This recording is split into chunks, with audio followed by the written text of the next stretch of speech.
శ్రీ సచ్చిదానంద సమర్థ సద్గురు సాయినాథ్ మహారాజ్ కీ జై. ముందుగా సాయి భక్తులందరికీ నమస్కారం అండి. వీడియో చూస్తున్న ప్రతి ఒక్కరిపైన ఆ సాయినాథుని ఆశీస్సులు ఉండాలని, బాబాగారి భక్తులందరూ ఎప్పుడూ కూడా ఆనందంగా సంతోషంగా వారి జీవితాన్ని గడపాలని మనస్ఫూర్తిగా కోరుకుంటూ ఈ వీడియోను అయితే స్టార్ట్ చేస్తున్నాను ఫ్రెండ్స్. ఈరోజు సందేశంగా బాబాగారు తన బిడ్డలతో ఈ విధంగా చెప్తూ ఉన్నారండి. బిడ్డ, నీ ఆశలన్నీ నెరవేర్చేందుకు, నీకు కావాల్సింది అందించేందుకు కూడా నీ బాబా ఎప్పుడూ సిద్ధంగా ఉంటారమ్మా. అర్థం కాలేదా? ఈ మాటలలోని అంతరార్థం నీకు తెలియాలంటే ఈ సందేశాన్ని పూర్తిగా విను అని బాబాగారు అంటూ ఉన్నారండి. ఈరోజు బాబాగారు మనం రోజు చెప్పుకునేదే ఈరోజు కూడా బాబాగారు చెప్తూ ఉన్నారండి. తన బిడ్డల కోరికలు నెరవేర్చడానికి బాబాగారు ఎప్పుడూ కూడా సిద్ధంగానే ఉంటారు. కాకపోతే దానికి బాబాగారు తను చూపించినటువంటి మార్గంలో తన బిడ్డలు నడవాలని కోరుకుంటూ ఉంటారు. ఆ విధంగా మాత్రమే తను ఏదైతే కోరుకుంటూ ఉంటారో, తన బిడ్డలు ఏదైతే కావాలనుకుంటూ ఉంటారో ఆ ప్రతి ఒక్క కోరికను కూడా బాబాగారు తీర్చడానికి వీలవుతుంది. ఎందుకంటే పాప కర్మల నుంచి తప్పించుకోవడం ఎవ్వరి వల్ల కుదరదండి. అది మనుషులకే కాదు, సాక్షాత్తు భగవంతునికి కూడా ఆ కర్మానుసారం అనుభవించి తీరాల్సిందే. ఆ కర్మలను తప్పకుండా అనుభవించిన తరువాత మాత్రమే, ఆ కాలం పూర్తయిన తరువాత మాత్రమే మనకంటూ ఉన్నటువంటి జీవితం, మనకైనటువంటి ఆనందకరమైనటువంటి జీవితం మనకు సాధ్యమవుతుంది. అందుకే బాబాగారు ఏం చేస్తారంటే తన బిడ్డలను కొన్ని పరీక్షలు పెట్టడం ద్వారా, తన బిడ్డలకు కొన్ని కష్టాలు అందించడం ద్వారా, వాటి ద్వారా ఆ పాపకర్మలన్నీ లాగేసి వాళ్ళకు ఒక గొప్ప జీవితాన్ని బాబాగారు అందిస్తారు. మనం అనుభవించాల్సినటువంటి పాపకర్మలు ఎన్నో రెట్లు ఉంటాయండి. కానీ దాంట్లో బాబాగారు మనకు విధించే శిక్ష 1% మాత్రమే. ఆ కష్టానికే మనం తల్లడిల్లిపోతామండి, అల్లాడిపోతాం, దిక్కుతోచని స్థితిలోకి వెళ్ళిపోతాం ఒక్కొక్క సమయంలో. అలా కాకుండా 100% కష్టాలు మనమే అనుభవించాల్సి ఉంటే మాత్రం ఆ రోజు ఒక్క రోజు కూడా మనం ముందుకు గడపలేమండి, ముందుకు సాగలేం, ఒక్క అడుగు కూడా ముందుకు వేయలేం. అందుకే బాబాగారు మనం ఎంత కష్టాన్ని అయితే అనుభవించగలమో అంత కష్టం మాత్రమే మనకిచ్చి ఆ మిగిలినటువంటి 99% కష్టాలు బాబాగారి తన భుజాలపై వేసుకొని మోస్తారండి. మనం వినే ఉంటాం, మనం చూసే ఉంటాం, బాబాగారి సచ్చరిత్రలో మనం వినే ఉంటాం, చూసే ఉంటాం ఎంతమంది అభాగ్యుల అనారోగ్యాలు బాబాగారు స్వీకరించారు. ఆ అనారోగ్యాలను తాను అనుభవించడం ద్వారా వారిని విముక్తుల్ని చేశారు. ఆ రోగాన్ని వారికి తగ్గించి వారు సంతోషంగా ఉండటం చూసి బాబాగారు ఎంత కష్టాన్ని అనుభవిస్తున్నా సరే ఆ కష్టాన్ని మరచిపోయి తన బిడ్డ సంతోషంగా ఉంటే ఆ సంతోషాన్ని తనదనుకుని ఆనందంగా పొంగిపోయారండి. ప్రతి ఒక్కరికి తెలిసే ఉంటుంది కదా ఈ విషయం.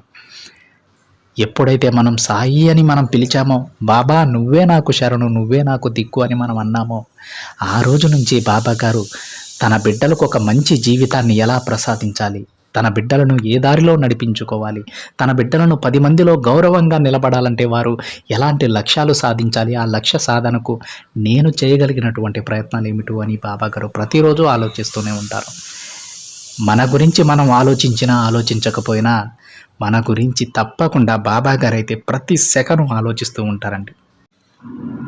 ఆ విషయం మనందరికీ కూడా తెలుస్తుందండి. ఒకవేళ మనకి ఈరోజు తెలియకపోవచ్చు, బాబాగారి పైన కోప్పడవచ్చు, బాబాగారి పైన అలగవచ్చు, కానీ ఏదో ఒక రోజు బాబాగారు నాతోనే ఉన్నారు, ఇన్ని రోజులు నన్ను నడిపించింది బాబాగారు, ఇకపై నన్ను నడిపించబోయేది కూడా ఆ తండ్రి అని మనం తప్పకుండా తెలుసుకుంటామండి.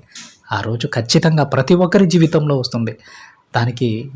దానిపైన ఎలాంటి సందేహం కూడా లేదు. అయితే ఈరోజు ఆ తండ్రి తన బిడ్డలతో ఏం చెప్తున్నారో తెలుసా అండి? తల్లి, కాస్త నేను చెప్పేది వినమ్మా. నీకైన పనులన్నీ పూర్తి చేయడానికి నేను నిర్ణయం తీసుకున్నాను బిడ్డ. అది నీకు చెప్పడానికి వచ్చాను. పూర్తిగా విను.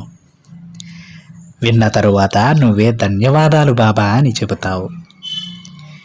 నీ జీవితంలో ఎలాంటి మంచి జరగడం లేదు, నా బాబా నాకు ఏం చేయడం లేదు అని దుఃఖిస్తూ ఉన్నావు కదా బిడ్డ.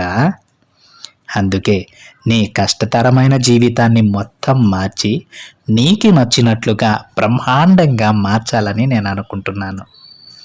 నీ ఆశలన్నీ నెరవేర్చేందుకు, నీకు కావాల్సింది అందించేందుకు కూడా నీ బాబా ఎప్పుడూ సిద్ధంగా ఉన్నారని అస్సలు మరువకు. నువ్వు ఎప్పుడు ఏం కోరినా సరే అది నీకు అందిస్తానమ్మా. సంతోషం అనేది మనిషి మనసులో మాత్రమే ఉంటుంది. పైకి కనిపించే దాన్ని చూసి మోసపోవద్దు బిడ్డ. కఠినంగా మాట్లాడినంత మాత్రాన చెడ్డవారైపోరు. అనవసరంగా ఎక్కడా నువ్వు మాట్లాడవద్దు. అలా మాట్లాడితే నీ చుట్టూ ఉన్న వారిలో కొందరు నిన్ను చెడ్డగా ముద్రిస్తారు తల్లి. జాగ్రత్తగా ఉండు. ఎందుకంటే ఈ లోకంలో ఇప్పుడు ఉన్నది ఉన్నట్లు మాట్లాడావా అనుకో, చెడ్డవారిగా పరిగణిస్తున్నారు తల్లి. నువ్వు మంచి చెప్పినా చెడుగానే తీసుకుంటున్నారు. నిజం దాచి అబద్ధాలు చెప్పేవారు ఉంటారు చూసావో, వారిని అందరూ నమ్ముతున్నారు. మంచివారని భ్రమపడుతున్నారు. ఇవన్నీ నీకే ఎందుకు చెబుతున్నానో తెలుసా? నువ్వు నా ప్రియమైన బిడ్డవు తల్లి. అలాంటి నువ్వు అసలు ఈ లోకంలో ఎలా ఉండాలి, ఈ లోకం ఎలా ఉంటుంది, ఈ లోకంలో ఏం జరుగుతుందో ఎలా జరుగుతుందో తెలుసుకునే తీరాలి. నీకు సాయం చేయడానికే నేను నీ ముందుకు వచ్చానమ్మా. నీ చుట్టూ ఉన్న అందరితో నువ్వు స్నేహంగానే ఉంటావు తల్లి. నేను చూస్తూనే ఉన్నాను. అందరికీ మర్యాద ఇస్తావు, ఎంతో గౌరవంగా పలకరిస్తావు. ఇన్ని చేస్తున్నా కూడా ఇతరులు నీ గురించి తప్పుగానే మాట్లాడుకుంటున్నారు. కానీ అది నీకు తెలియడం లేదు తల్లి. కొందరిని గుర్తిస్తున్నావు, మరి కొందరిని మంచిగానే అని నమ్మి మోసపోతూ ఉన్నావు. నువ్వు నీ మనసు చెప్పిందే వింటున్నావు బిడ్డ, అదే నమ్ముతున్నావు కూడా. కొందరది తప్పు అని వాదించినప్పుడు సరేలే అని మౌనంగానే ఉంటున్నావు. నువ్వు ఎంత మౌనంగా ఉన్నా సరే వాళ్ళు నిన్ను గొడవలకి లాగుతూనే ఉన్నారు కదా. అలాంటి వారితో కాస్త జాగ్రత్తగా ఉండు. ఎవరు ఎన్ని అన్నా సరే నువ్వు నమ్మిందే నువ్వు చెయ్యమ్మా. అప్పుడే నీ జీవితం అత్యంత గొప్పగా ఉంటుంది. ఎప్పుడైతే నువ్వు ఒక నిర్ణయం తీసుకుంటావో అది అలానే ఉంచుకో. దాన్ని ఎవ్వరూ ఏమీ చేయలేరు. ఎవరి కోసమో నువ్వు మారనవసరం లేదు. అలాగే ఎవరినీ కూడా నువ్వు మార్చవలసిన పని కూడా లేదమ్మా. నువ్వు నీలానే ఉండు. అందరితో ప్రేమగా ఉండు. అదే ప్రేమని తిరిగి వాళ్ళ నుంచి ఆశించకు. ఈ ఒక్కటి గుర్తుపెట్టుకో. అర్థమైంది కదా? నువ్వు చేసే మంచి నీకు ఎంతో ఆనందాన్ని ఇస్తుంది. నీ జీవితాన్ని ఎవ్వరూ కూడా మార్చలేరు. కానీ ఇక రాబోయే జీవితాన్ని మాత్రం నేను మార్చగలనమ్మా. నీ జీవితాన్ని మంచిగా నేను మారుస్తాను. ఇన్ని రోజులు నేను చెప్పిన సందేశాలు, మాటలు ఇక నీకు ఎంతగానో ఉపయోగపడబోతున్నాయి బిడ్డ. చెడ్డవారితో స్నేహం ఎంత ప్రమాదకరమో నీకు కూడా తెలుసు కదా తల్లి.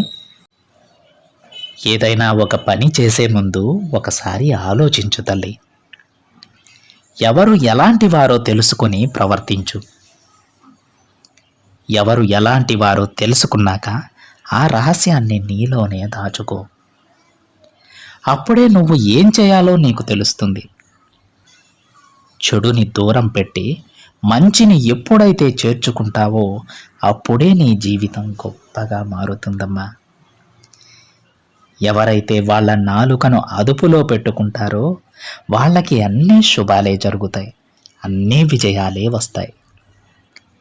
నీ సాయి చెప్పేది విను తల్లి. ఎప్పుడూ కూడా నీ మనసుని, నీ నాలుకని కట్టుబాటు చేసుకో. అప్పుడే అన్నీ మంచిగా జరుగుతాయమ్మా. నీకు మంచి చేసే బాధ్యత నేను తీసుకున్నాను కదా. నువ్వు ధైర్యంగా ఉండు. ఇతరులతో నీ బంధం అద్దం లాంటిదని గ్రహించు.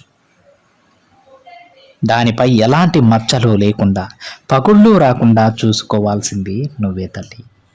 ఆ బాధ్యత సాక్షాత్తు నీదే. కేవలం నువ్వు మాత్రమే ఆ జాగ్రత్తలు తీసుకోవాలి. అలానే కొన్నిసార్లు మౌనంగా ఉండటం అలవాటు చేసుకో. ఎప్పుడు ఎక్కడ ఎలా ఉండాలో తెలుసుకోవాలమ్మా. ఇక నీ భయాన్ని వదిలి ప్రశాంతంగా ఉండు.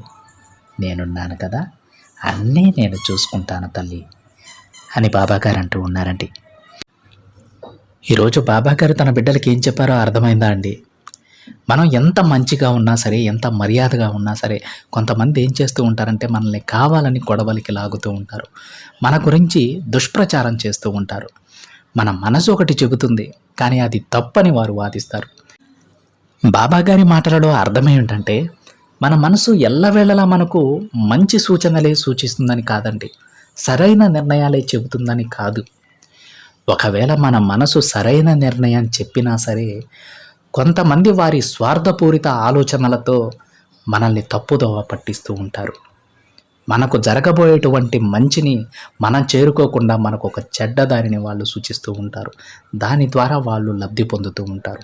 అలాంటి వారి గురించి ఈరోజు బాబాగారు చెప్పారు, తల్లి నీ మనసు నీకొకటి చెబుతూ ఉంటుంది, ఆ దారిలో వెళితే నీకు మంచి జరుగుతుంది అని. కానీ కొంతమంది అది తప్పు అని వాదించి నిన్ను పక్కదోవ పట్టిస్తారమ్మా. అందుకని 1కి 2 సార్లు ఆలోచించి నువ్వు నిర్ణయం తీసుకోవాలి. నీ మనసు నీకు చెబుతున్నది నిజమేనా, దాని పర్యవసానాలు ఎలా ఉంటాయో ఒక్కసారి ఆలోచించి ముందుకు అడుగు వేయి తల్లి అని బాబాగారి మాటలలోని అర్థమండి. అర్థమవుతుందా ఫ్రెండ్స్? మన మనసు మనకి ఏదైనా చెప్పినప్పుడు అది నిజంగా మనకు మంచి చేస్తుందా లేదంటే చెడు చేస్తుందా అని మనం నిర్ణయించుకోవాలి. మనం ఆలోచించగలగాలి.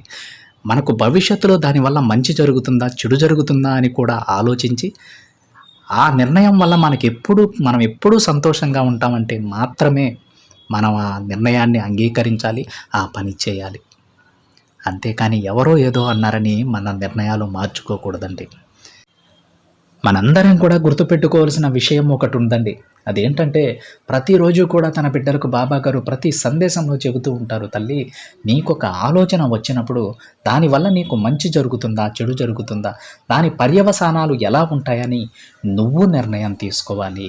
అందుకే దాని గురించి 1కి 2 సార్లు ఆలోచించి సరైన నిర్ణయాన్ని నువ్వు ఎంచుకోవాలి అని బాబాగారు చెబుతూ ఉంటారు. అంతేకాని నీ నిర్ణయాన్ని పక్క వారికి చెప్పి దానిని మొత్తం ఆ బాధ్యత మొత్తం వారి పైన పెట్టి వాళ్ళు ఏదో చెప్తే నువ్వు వారి మాట ప్రకారం నడుచుకోకూడదమ్మా. ప్రతి ఒక్కరూ చెప్పింది వినాలి. విన్న తర్వాత దాని గురించి ఆలోచించాలి. అది నిజమా తప్ప, దానివల్ల నాకు లాభం జరుగుతుందా నష్టం జరుగుతుందా, నేను సంతోషంగా ఉంటానా బాధపడతానా, ఇలాంటివన్నీ ఆలోచించి 1కి 2 సార్లు ఆలోచించి ఆ తరువాత నిర్ణయం తీసుకున్నప్పుడు నీ జీవితం ఎంతో సుఖంగా ఉంటుంది.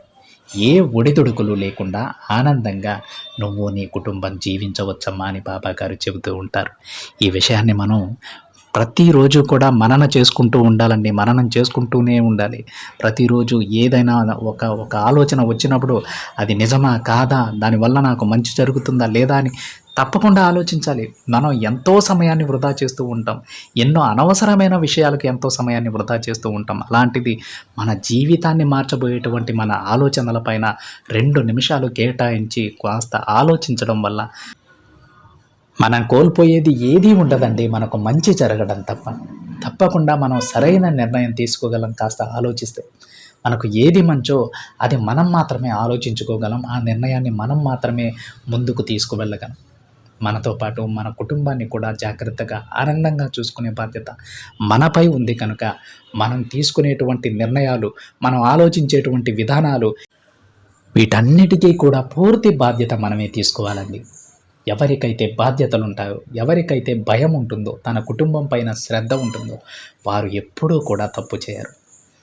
1కి 2 సార్లు ఆలోచించి సరైన నిర్ణయాలు తీసుకుంటారు. ఎందుకంటే తప్పుడు నిర్ణయాలు తీసుకోవడం వల్ల బాధపడేది తను ఒక్కరే కాదు, నన్ను నమ్ముకున్న నా కుటుంబం అని ఎవరికైతే ప్రతి క్షణం గుర్తొస్తూ ఉంటుందో వాళ్ళు ఎప్పుడూ 99% మంచి నిర్ణయాలే తీసుకుంటారండి. ఈ విధంగా ఈరోజు బాబాగారు తన బిడ్డలు ఎలా జీవించాలి, ఎలా ఆనందంగా ఉండాలి, ఎలా సంతోషంగా గడపాలి, ఎలా ఆలోచించి నిర్ణయాలు తీసుకోవాలి అని తన బిడ్డలందరికీ కూడా ఈ సందేశం సందర్భంలో చెప్పారండి. ఈ సందేశం విన్న ప్రతి ఒక్కరూ కూడా బాబాగారు ఏదైతే చెప్పారో దానిని అలానే పాటించండి. పొరపాటున కూడా తప్పు చేయవద్దండి. 1కి 2 సార్లు ఆలోచించి మీ జీవితంలో ఉన్నటువంటి నిర్ణయాలు మీరు తీసుకోండి. అంతేకాని తొందరపాటు నిర్ణయాలు వద్దండి. ఏదైనా ఉంటే బాబా గారిని ముందు అడగండి. ఆ తండ్రి అనుమతి దొరికిన తరువాత నిశ్చింతగా మీరు మీ పనిని ప్రారంభించండి. మీకు అంతా శుభం జరుగుతుంది. ఇది ఫ్రెండ్స్ ఈరోజు బాబా గారి సందేశం కనుక మీకు నచ్చినట్లయితే ఒక చిన్న లైక్ చేయండి ఫ్రెండ్స్. మరింత మంది మన బాబా గారి భక్తులకైతే ఈ సందేశాన్ని షేర్ చేయండి.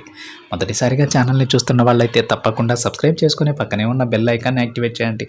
మరొక బాబా గారి సందేశంతో మరొక వీడియోలో కలుద్దాం. అంతవరకు ఓం సాయిరామ్.